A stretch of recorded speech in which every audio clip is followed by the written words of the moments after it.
Welcome. I'm Allison Merker Garner, and this is video 2 of Musical Minds and Movement. This particular video will focus on group class. So the activities that we do, some will be in place, some will not. And the good news is, unless you really want to do it, you don't do all that movement, the kids do. You don't demonstrate it. So if it's not something you're comfortable with, it's okay. It's something that you want to provide for your students. So the 3 things to bear in mind when you're doing a group movement class is energy, direction, and control. So when you have a room full of children, let's say 15, 20 in a room, and you're moving, the energy rises. And to contain that energy, you don't want to try to control it, but to contain it, you need to set up signals for your students that they recognize, take them alone and just practice them the first class. That will represent certain behavior. For example, I use this signal, or I play that on the violin, either one, for a high sound to freeze in a high shape, and this one for a low sound or falling to the floor and having a low shape. That stops the energy for a moment. Direction. You want to direction the children without controlling them. That means that you have a certain direction you want to go in for your lesson plan. Perhaps you're using movement to teach reading or to teach rhythm. You have a plan for it, and you want to move in that direction. But when you're in a movement class in particular, you can't always control how that happens. You can participate and guide, but you cannot control, because the children will have their own energy and their own ideas and will want to participate in that. And that's creative energy. You don't want to get rid of that. So the 3 things to bear in mind, once again, energy, direction, and control. You do not want to control. Contain, but not control. To set up the space, I start out by having all of the materials I might use for that class well within my reach, but out of sight with the kids. The other thing that I do is I see to it that there are no impediments on the floor. Most of my students come in and take off their shoes, so they're barefooted. So I've swept, I've mopped, I've done whatever I need to do to make the floor clear so that there's nothing that they can trip over, no obstacles or anything like that. And the other thing, and this is something else you can practice with your children before you start doing movement classes, is to develop the concept of personal space. And what I say to my students is to imagine you're in a bubble, and the bubble is around your body. It's not adhered to your body. There's a space around your body that's off limits to everybody else. And you have to protect your bubble. You have to look, when you move, to the spaces and move towards spaces. If you get too close to somebody, then you're getting into their bubble. You go toward the spaces to protect your own bubble and everybody else's. And the kids can get that and they understand it. And I haven't ever had problems with that being an issue. We're touching each other and all that kind of thing. It doesn't happen. They get the whole idea of the bubble. So that sets up your space. You've got no impediments, no obstacles. You've got all of your props where you need them. You have an idea of the direction that you want to go in for your lesson plan, and you have ways of containing the energy that you get in that class.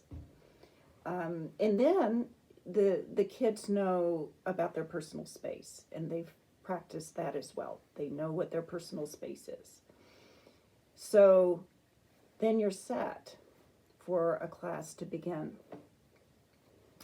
Except for you. What do you do for you before a class? And that is very important. You don't just race in with, your coffee and get going, but take a moment before the children arrive. Maybe take that moment with the children there, where you do a few things to just focus your mind, energize your body, and be present, calmly aware and present in that moment. And this is a good time to use something like Brain Gym. You could do anything that crosses the midline, engages the brain a whole lot more than if you stay parallel.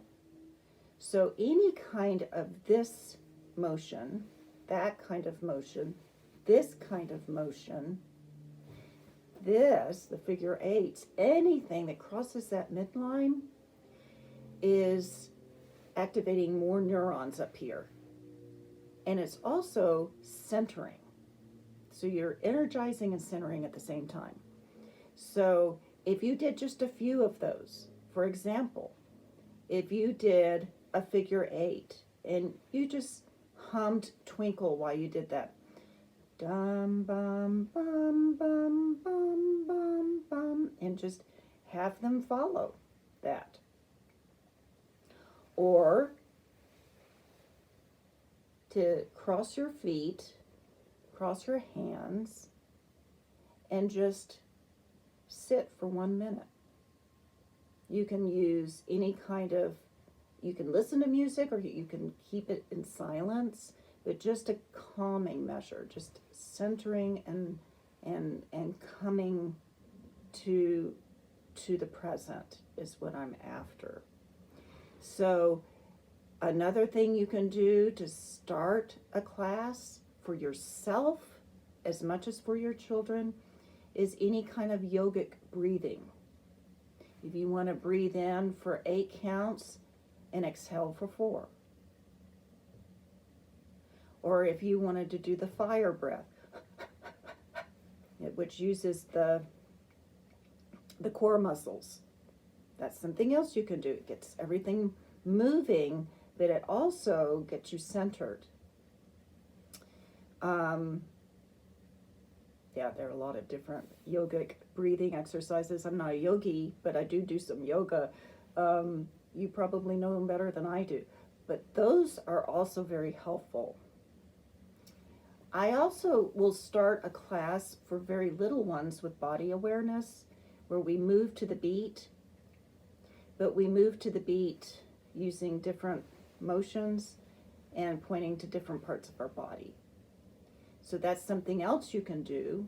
You can tap like this, and they're individual, or if they're in a circle, you can do tap, cross, tap, cross, tap, cross, tap, cross. So you're tapping here, your neighbor's knee. And then this would be yours, and this would be yours, right? So you're crossing that midline and you're doing a pattern, right?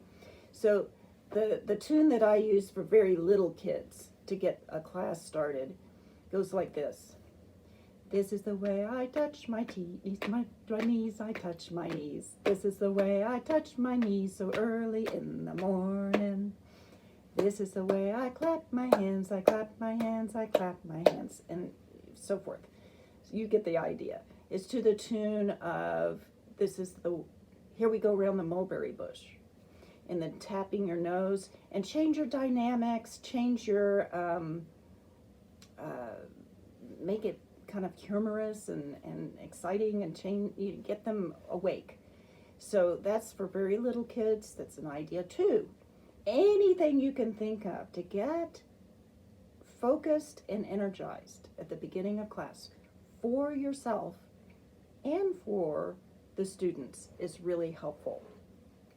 One other comment on this is Primal Alexander. And Primal Alexander, I'm not an Alexander technician, but Primal Alexander is the hands-free types of body-mind work. And so it lends itself really well to online or in a private lesson or in a group class. You're not having to touch anybody, right? But if you start a class just by a little bit of rocking back and forth and just finding where there's ease in your body, just finding where that is. If you've done the cycle, that's a good time to do the cycle. If you don't know the cycle, that's okay. Just doing a little bit of rocking and being aware of yourself, your body, what you're feeling. Just giving yourself that moment before you begin. I do that before every lesson. So I do that not just in group classes, but I do that before I do anything. So I just take that moment. So now you set the space, you set the parameters for the children's behavior, and you've taken care of yourself and the energy that's in the class. Now you're ready to begin. So the rest of this video will be all activities. So I suggest you do what you can with me. It's the best way you're going to learn, and it's the way your students are going to learn. You're not going to dictate, this is the next word and this is how it goes, and they'll just pick it up by ear and start following. And that's what you want. That's the same mental process, that imitation that they will be using in their Suzuki lessons. So is rehearsing the same mental body process. And if you are rehearsing that over and over and over in myriad ways, it is just natural for them to identify that with the instrument later. So the first thing I'm going to do is I'm going to take some of the tunes from the Suzuki Violin School Book 1 and randomly move to it. You will find that the movement falls into these categories. You may have movement that you recognize as yogic or brain gym is what I'm trying to say, brain gym. You may see that we're using movements that prepare for the small, fine motor control that the kids will use when they play their violin or viola. You will see some mime, some dramatic kinds of movements. You will see and hear some added sounds that can be done just with the body or the voice or with another instrument. You will be seeing and hearing some of the chants, some of the words from the chants that I introduced at the beginning video. So some of that will be in there. So all these different ways of interacting with the Suzuki pieces through movement. Now, I will tell you this. I'm doing this extemporaneously. I have not sat down and choreographed these. So they may not be perfect, but that doesn't matter. When you do them, you don't have to spend a lot of time with it. You don't have to do something. In fact, don't do something complicated because the kids aren't going to be able to follow that. And if they don't follow things exactly, that's okay. Through their mirror neurons, they are getting a tremendous amount just by observation, moving, and listening. And in some cases, using touch. So it's all good. You do not have to correct them. But the way I use these CD tunes is I just, without a word, progress from one tune to the next using movement to accompany it, and the kids just follow. And it's a wonderful way to get them involved. The kids that are hanging on to their parents on the edges of the room get very interested in this, and by the end, they are part of it. They see that they're not going to be judged. They're not going to be expected to do anything perfectly or a certain way. They're going to see that it's fun and people are laughing. They want to be part of that too. So it's a wonderful way to get us going. All right, so let's begin with the twinkle variations.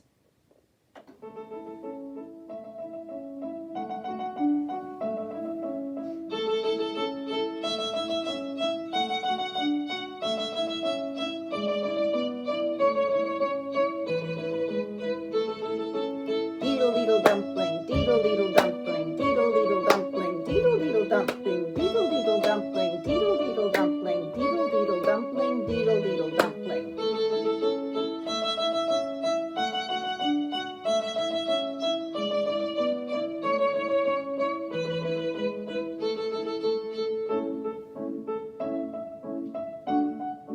Marching my feet. Uh, uh, uh, uh, uh, uh, uh, uh.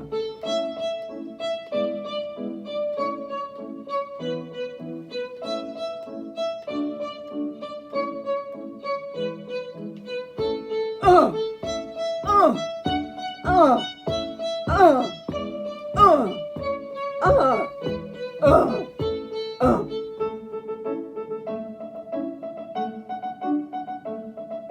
Stomp, clap, stomp, clap.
Before we go on, just a few more ideas for your students.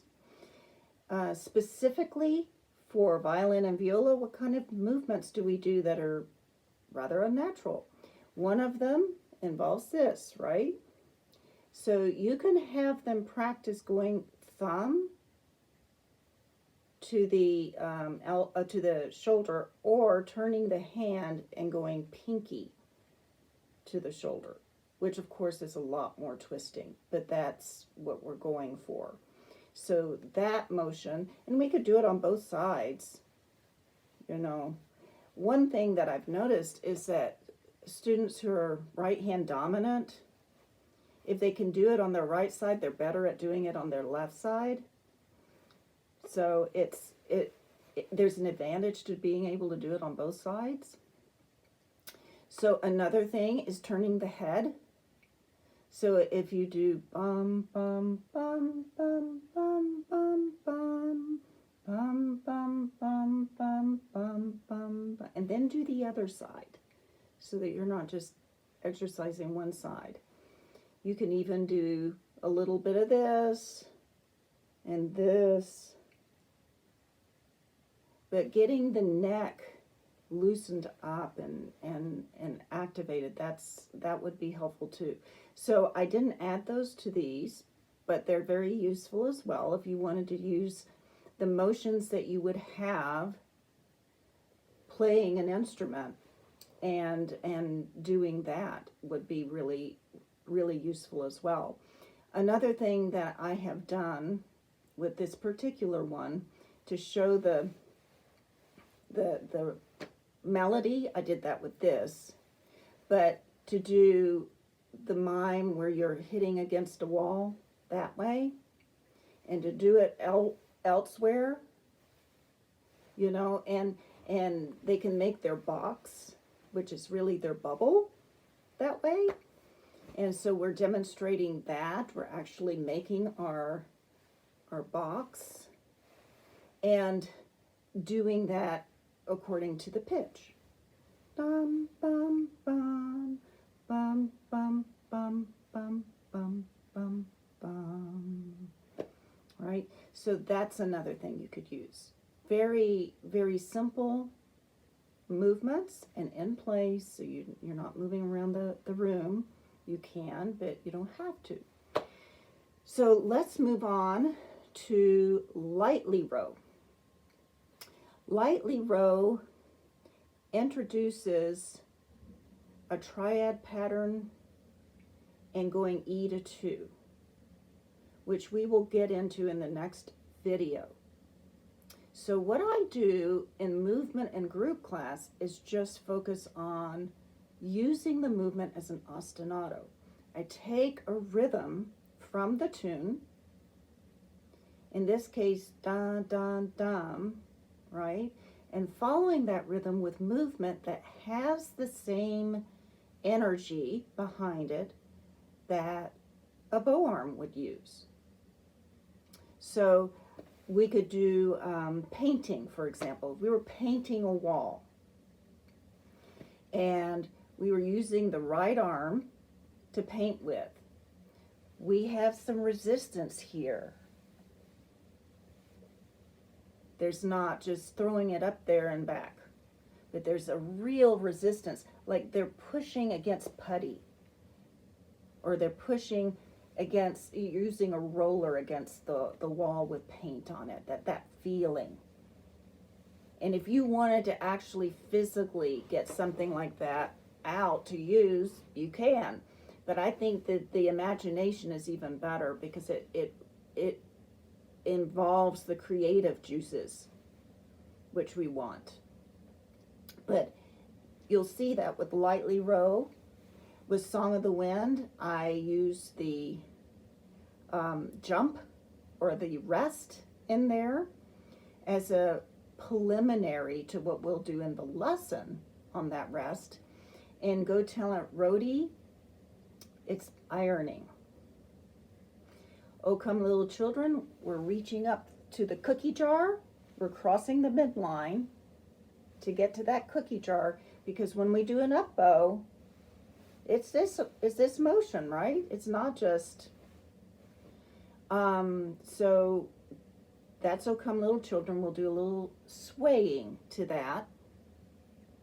Still axial movements. And then May Song we can do as a locomotor activity, and I'll describe that to you. So let's progress.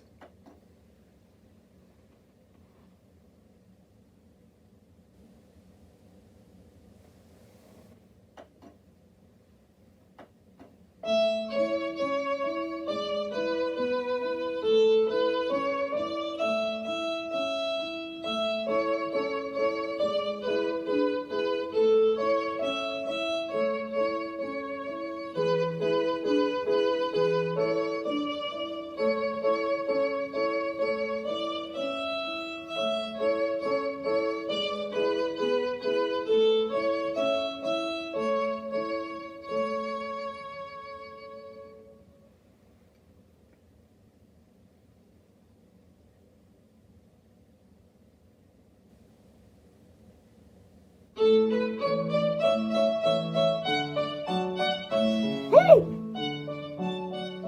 Hey! Hey!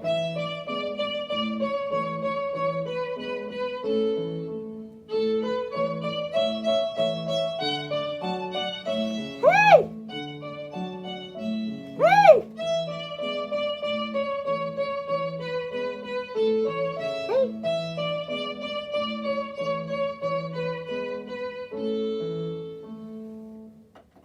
A little aside here, I've also used throwing a ball. So this motion, which then starts getting this arm functioning toward a circle, we do that. And there's a preparation to the movement before we go forward, right? So dum bum bum bum bum bum bum bum bum bum bum bum bum dum bum bum, that way. So that's another extension you can use for that one.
I'll talk you through May Song.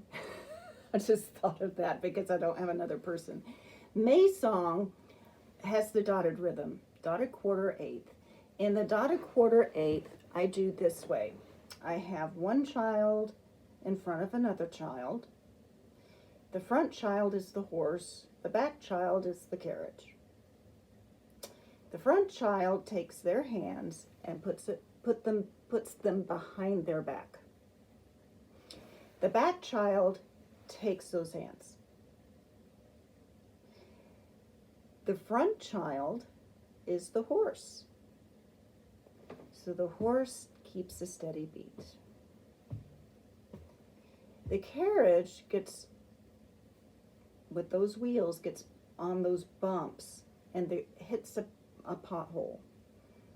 And the pothole would be step, step, step, step, step, step, step, step. So we have the horse keeping the quarter notes and the beat, while the carriage does the rhythm that's in the first measure of May song.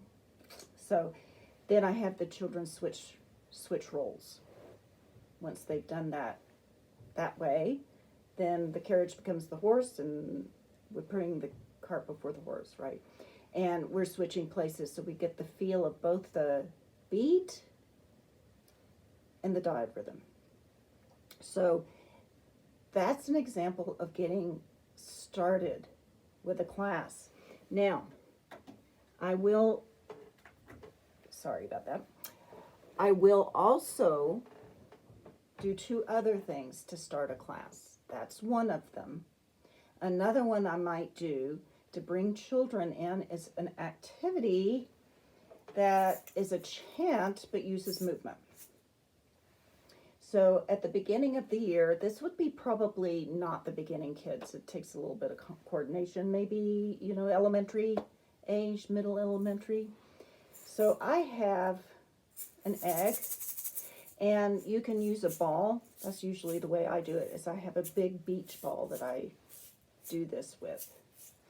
And I'm using this so you can see, but it goes, "Hi, my name is Allison, and I'm from Albuquerque." Then it's the next child's turn, and they will say, "Hi, my name is Dana, and I'm from Dallas." "Hi, my name is Mike, and I'm from Michigan." And we just go through the class, keeping the beat, simple, but they do this. I don't do it for them, and they have to keep the beat while they're using rhythms. And of course, you may not be from the same first letter as your name. You have to come up with it. So you're thinking on your feet, you're having to do the rhythm, and you're having to keep the beat. So it's complicated. You can also use a ball going up and down this way. "Hi, my name is," and do it that way. That's a good beginning activity. For a young crowd, I will do, and this is on your PDF, I will do clap up high, clap down low, turn around, touch the ground, and you can change the words. You can say snap up high, snap down low, turn around, touch the ground, and then I often change tempo. Shoot up high, shoot down low, turn around, touch the ground, snap up high, snap down low, turn around, touch the ground. So make it up as you go. But you can experiment with dynamics, you can experiment with tempo, you can experiment with movement that way, and that brings the children in as well. So that's a good beginning kind of activity. And is there any other that I wanted to get into? Oh, when I greet the children, that's a good one too. I don't have that on your PDF. It's one I made up. But as children are coming into the class, I greet them with good morning, good morning, good morning to you. Good morning, good morning, good morning to you. Good morning, good morning, good morning to you.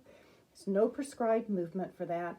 They're just getting their coats off and, getting their violins out or whatever they're doing. But it's a way of just, yes, we're in a musical space now, and this is a magical space. This is a magical space. You don't have it out there. It's only in here. And you have now entered it. So you're magical too. It's just creating that feel. All right. So, Anything else on that? No. So I did want to go into the presentation of movement activities and movements that are associated with chant or song. And these are the ones that you will get on your PDF that I went through in the first video. And the Delcros movement will tie in with this.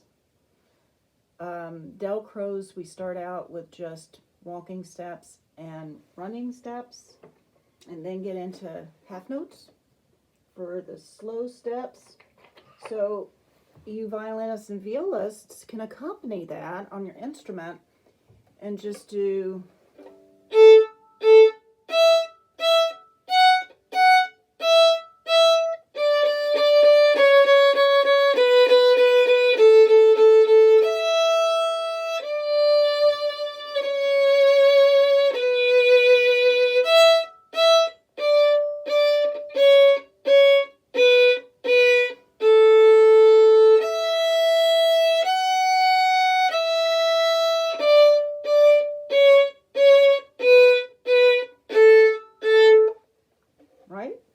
all you have to do, and they respond accordingly. If they are using their feet, that's number one. If they are using their hands, it's number two. So you can make it more interesting and challenging. If you say number one, so they're walking.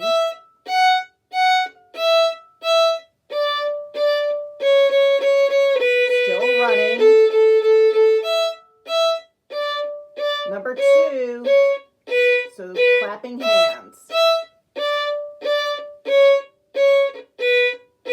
Still clapping. Number one. And you will notice that I always go back to the quarter notes before I switch to a number. Otherwise, so that gives them a chance to be able to respond. Also, I give the instruction just a hair before the next phrase so that they can start on a phrase with a new movement. So that is a good start. You can use Allegro for that because Allegro has contrasts. So you can use quarter notes, eighth notes, half notes on those as well. And even articulation differences, staccato, legato, that gets into movement quality. Their walking has to be slow and legato, or it needs to be more like marching staccato steps. So, and dynamics, big steps, so that they have that contrast. That gets a little more complex. That would not be in a first or second class. That would be several months down the road. But you're working up to that. So they're responding to more and more musically through their bodies. So, so when I use Delcros, I will just make a reference because now you know what it is. All right, so now we're into extending these tunes that I introduced in the last video. So let's look at singing games and play parties. So Naughty Kitty Cat. This is a kitty cat puppet. And on the rest, the children say meow. So I'll do the meow. You do the meow with me. Naughty kitty cat, meow. You are very fat, meow. You have butter on your whiskers, naughty kitty cat, meow. Then you can do all sorts of qualities to that. Tired kitties, happy kitties, hungry kitties, big kitties, and little tiny shy kitties. You are using your voice and movement in a dramatic representation, right? These are musical elements. So you're doing, or they're doing that. And I let them choose, what kind of kitty cat are we doing? So that's Naughty Kitty Cat, extended to movement. I do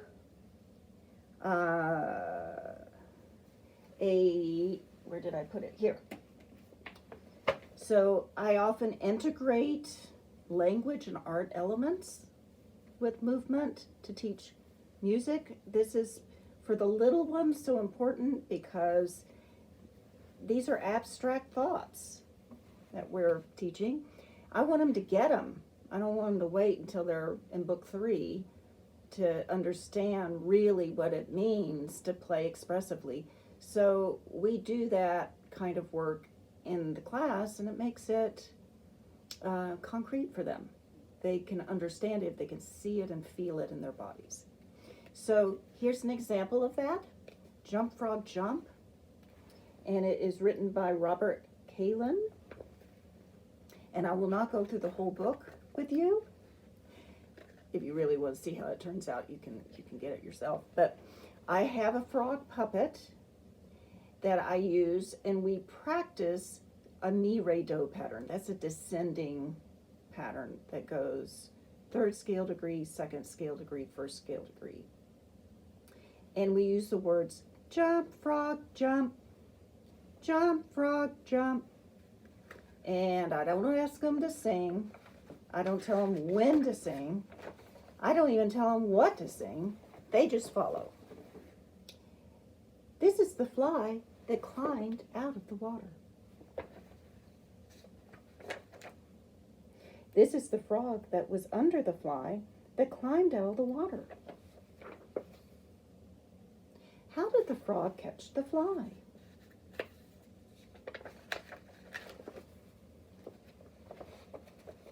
Jump, frog, jump. And the whole book is like this. Every other page is jump, frog, jump. So they've practiced this numerous times by the time we're at the end of the book. And it changes dynamics toward the end. We have to be sensitive to the drama. And so they're exploring a little bit of the dynamics too. But the point is, they're learning this musical pattern within a form, in a dramatic setting. If they want to add instruments to it, they can. If they want to add sound effects, they can. If they want to add a movement to Jump Frog Jump, that's even greater, because that's more knowledge, that's more layers of learning that's happening. So if they want to do a jump, frog, jump, that's great. Or if they want to actually jump and do frog jumps, whatever they want to do, that integrates it even more. Okay, so all around the buttercup, 1, 2, 3, if you'd like a nice young friend, just choose me, is a Duck, Duck, Goose game. Bluebird, singing game. Children are in a circle holding hands, they face each other, and they walk in a circle. I see and there's a bluebird in the center. I see a bluebird in through my window. Hey, deedle-dum-a-day, day, day. Take a little partner. The bluebird taps someone on the shoulder that's in the circle. Tap them on the shoulder. They switch places. Hey, deedle-dum-a-day, day, day. And then we have a new bluebird. Now, on the word window, here comes a bluebird in through my window. Hey, deedle-dum-a-day, day, day. The hands go up, and the bluebird can just fly in and out of those windows at will. But when they hear tap them on the shoulder, they have to stop that movement, go tap a child on the shoulder, switch places. All right? So that's the game for that one. And what else do we have? Seesaw. Seesaw can be done 2 different ways. You can have 2 children facing each other taking hands, and they alternate. Seesaw, up and down, in the air and on the ground. Or have an individual child with wings. You can have the wings here or up here. I'll do it like this so that you can see it. Seesaw, up and down, in the air and on the ground. So seesawing, you've got a sway, and mousy, mousy. Mousy, mousy, in the housey, hurry, hurry do, or the kitty in the housey will be chasing you. And then you hear, ready, set, go. And then they move however they want to move, or you can prescribe it. It's up to you. You can practice rhythms that way. And when the drum stops, or the tambourine, whatever you use, your hands, whatever, sawing, when the sound stops, they freeze and listen for mousy, mousy in the housey. Okay? Now you can also have cats being quarter notes and mice being eighth notes. And so if you do this, they're the cats and they have to do the quarter notes. And if you do this, they're the mice and have to do the running steps. So you can use that one too. Now all of these are just introductory movement examples. We haven't applied anything to the instrument yet, but we're getting completely involved in it. Freely involved. One tune that I forgot to put on the PDF, it's a very simple tune that I will be referring to in the next video, is called Who's That?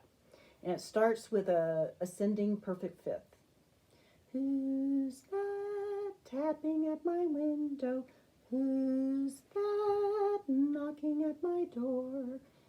A child hides during that time, and when we finish singing, we hear, and we have to find with our ears where that child is. And then it's someone else's turn. Who's that tapping at my window? Who's that knocking at my door? And they switch places. So, who's that? And those are the tunes. The chants, I often use instruments with those. You do not have to have instruments. You can just use your body. I will use, just for interest, some instruments today, but it's not a requirement to go out and buy a bunch of instruments. Though I have to say it's really fun to have them. And the kids do respond to those. They really love the timbre. So this little guy is a glockenspiel. And I use it in Wee Willie Winkie all through the town. Upstairs, downstairs, in his nightgown. Tapping at the window, crying through the lock. Are the children in their beds? For now it's 8 o'clock. 1, 2, 3, 4, 5, 6, 7, 8. So they practice a scale that way, right? And there's a time where they come in. They have to listen for that. So that's a movement activity that I use with an instrument. And then Wibbleton to Wobbleton, Higgledy-Piggledy, Deedle-Deedle-Dumpling, all of those really can be put in a 2/4 meter, which is knees, hands, knees, hands. Or if you prefer, knees, hands, snap, hands. If you want to put it in 4/4 meter. But this is like getting a feel for meter. Basic, getting a feel for that. So I'm going to use one of those as an example. Deedle-deedle-dumpling, my son John went to bed with his stockings on. One shoe off and one shoe on. Deedle-deedle-dumpling, my son John. So we can add to that anything we choose to add to that. If we have a number of children, we can do somebody playing on the Deedle Deedle Dumpling. Or it could be on the instrument, or it could be on a woodblock. Deedle Deedle Dumpling, my son John went to bed with the stockings on. One shoe off and one shoe on. Deedle Deedle Dumpling, my son John. And then we can have another child do a different instrument. Deedle Deedle Dumpling, my son John went to bed with the stockings on. One shoe off and one shoe on. Deedle Deedle Dumpling, my son John. And we can make it as rich as we want to with the texture. I also use, you probably can't see this, a bass xylophone. These things are expensive. I bought one last year, saved up for it for years. It is lovely to have, and I've gotten an alto and a soprano as well, but yeah, this is really pricey. So you can also use, or their open strings are a fifth, and you can do that and do, let's do a different one. Let's do Wibbleton to Wobbleton. Wibbleton to Wobbleton is 15 miles. Wobbleton to Wibbleton is 15 miles. Wibbleton to Wobbleton and Wobbleton to Wibbleton and Wibbleton to Wobbleton is 15 miles. Just half notes. It's called a bordoon. And that sets a tonal center. And Hicklety Picklety Pop I use for the twinkle rhythms. Hicklety Picklety. We have the triplets as one of the rhythms, so I use that. So extending these activities in your group class without using instruments yet, I will use dowel rods. Actually, these are like a fraction of the size, but you can see them. And they make a sound when they hit the floor and when they hit each other. All right? So when we're on the floor, it would sound like this.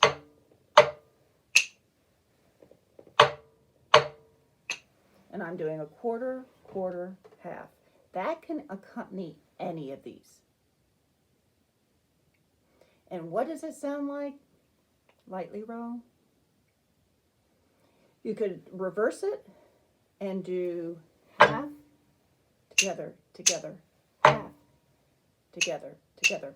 And that would be Go Tell Aunt Rhody. So you could do that and just keep that as an ostinato, a repeated pattern throughout the whole tune, while everybody else does the movement. And you've added a new element to it. Or you can have somebody play opening A and E or D and A strings and half notes, and that's adding a new element to it. You're orchestrating the movement, and that's extending it into a more musical setting, right? And it's also practicing the kinds of things they're going to need to know when they're playing their instrument. And so that is an example of extending, and still within the group class. One other thing that I wanted to share that has been a real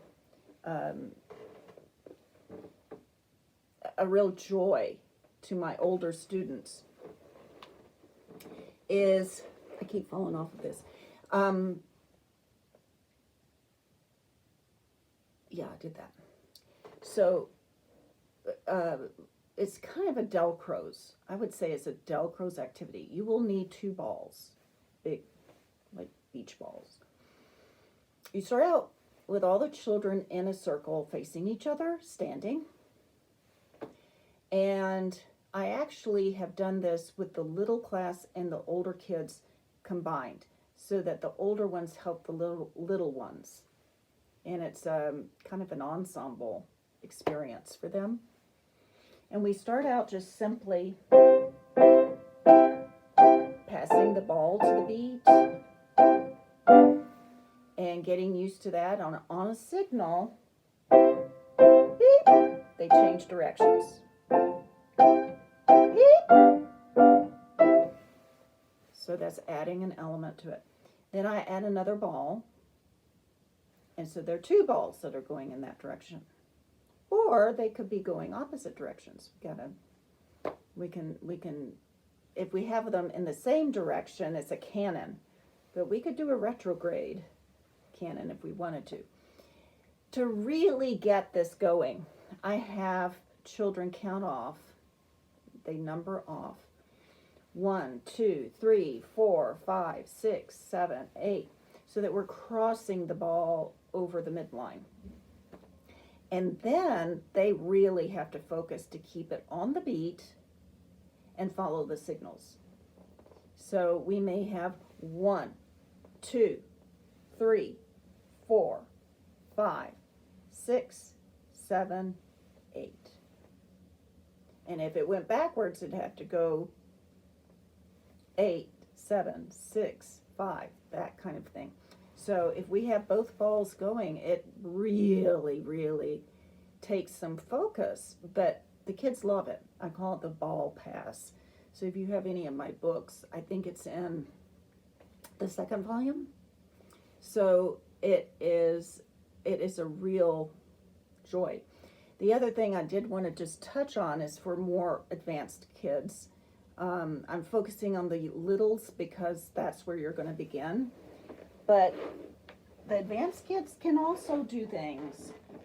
I'm too close to the piano, but you'll get the right idea. So this is the Chopin Prelude in C minor, and it has a diarrhythm and it has repeated rhythms. So I have the children line up 1, 2, 3, 4, 5. 1, 2, 3, 4, 5. Each number is a note in the measure. Bum, bum, bum, bum, bum. And so the rhythm is illustrated by each child, has a note. And the one that is in the front has the control. They can do any movement. Bum. And then the one behind them has to do the same movement, right? So we take turns who's going to be the leader. But this is the piece.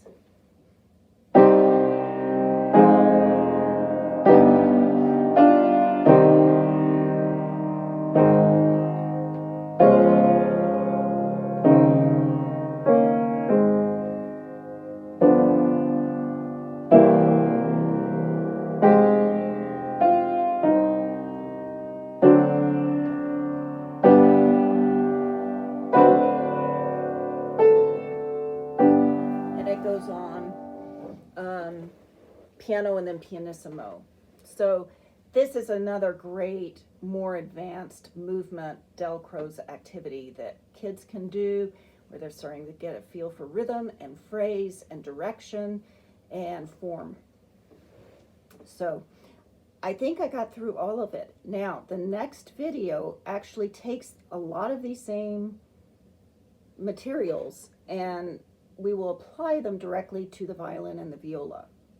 So, I look forward to seeing you in the third video. Thank you.